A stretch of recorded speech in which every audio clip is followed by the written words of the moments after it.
ज्ञानवापी मामले में कोर्ट के फैसले पर अलीगढ़ मुस्लिम यूनिवर्सिटी के प्रोफेसर साथ ही साथ प्रख्यात इतिहासकार इरफान हबीब का बड़ा बयान सामने आया है। उन्होंने कहा कि मथुरा और काशी के मंदिर को तोड़कर मस्जिद बनाई गई, इसका जिक्र इतिहास की कई किताबों में किया गया। इसको साबित करने के लिए किसी सर्वे की, कोर्ट कचहरी की क्या जरूरत है। साथ ही उन्होंने ये भी कहा कि 1991 में उपासना स्थल के तहत इसका मौजूद स्वरूप संरक्षित है, जिसके मुताबिक 1947 की स्थिति बरकरार रखनी होगी। कोई तब्दीली करनी है तो इसके लिए कानून बदलना होगा। वो कहते हैं कि मथुरा और वाराणसी में मंदिर थे जिन्हें तोड़ा गया था, जो बात एकदम सत्य है। इस बात का जिक्र इतिहास की कई किताबों में किया गया है। इसको साबित करने के लिए सर्वे, कोर्ट कचहरी की कोई जरूरत नहीं है। उदाहरण के तौर पर कहा कि भारत में हजारों बौद्ध मठों को तोड़कर मंदिर बनाए गए, इसके बाद क्या आप उन्हें भी तोड़ेंगे?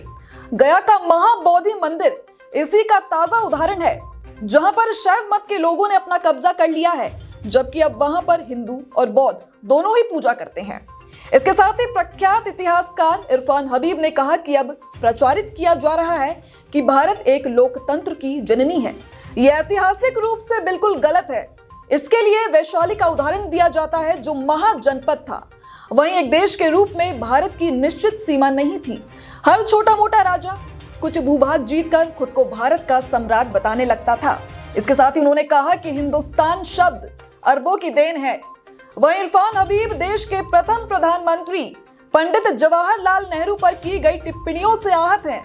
उन्होंने कहा कि जब पंडित नेहरू को सत्ता मिली तब देश के क्या हालात थे, तब उन्होंने कैसे कैसे देश का संचालन शुरू किया, देश की हर जरूरतों को पूरा करना शुरू किया।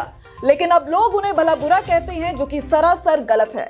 औरंगजेब को लेकर इरफान हबीब ने कहा कि मुगल बादशाहों में औरंगजेब ही था जिसके द्वारा हिंदुस्तान के मंदिरों को ध्वस्त करने का आदेश दिया गया था। ऐसे में दक्षिणपंथी जमातों का उनके खिलाफ सबसे ज्यादा हमलावर होना स्वाभाविक है, जबकि अब इसकी अति हो गई है। वहीं मंदिरों को तोड़ने के आदेश के पीछे औरंगजेब की क्या मंशा और सोच रही होगी, इस पर इरफान हबीब की तरफ से कोई टिप्पणी नहीं की गई, जिसके चलते उन्होंने कहा कि इसका जवाब तो मजहबी लोग ही दे सकते हैं। जबकि महमूद गजनवी और तैमूर लंग ने भी मंदिरों को तोड़ा था, लेकिन वो शासक नहीं थे। इरफान हबीब ने कहा कि सभी मुगल बादशाहों ने मंदिरों को संरक्षण दिया। मोहम्मद बिन कासिम और अकबर ने 814 ईस्वी से गैर मुस्लिमों से लिए जाने वाला जजिया कर खत्म कर दिया था, जबकि अन्य किसी मुगल बादशाह, यहां तक कि औरंगजेब के भी जजिया कर लेने का भी कोई सबूत नहीं है। ब्राह्मणों से जजिया नहीं वसूला जाता था। अकबर और जहांगीर ने मथुरा में मंदिरों को ग्रांट मुहैया कराई गई थी। हालांकि औरंगजेब के समय में भी उन्हें यह सब मिला था। इसका जिक्र उन्होंने खुद अपनी किताब ब्रजभूमि इन मुगल टाइम्स में किया है।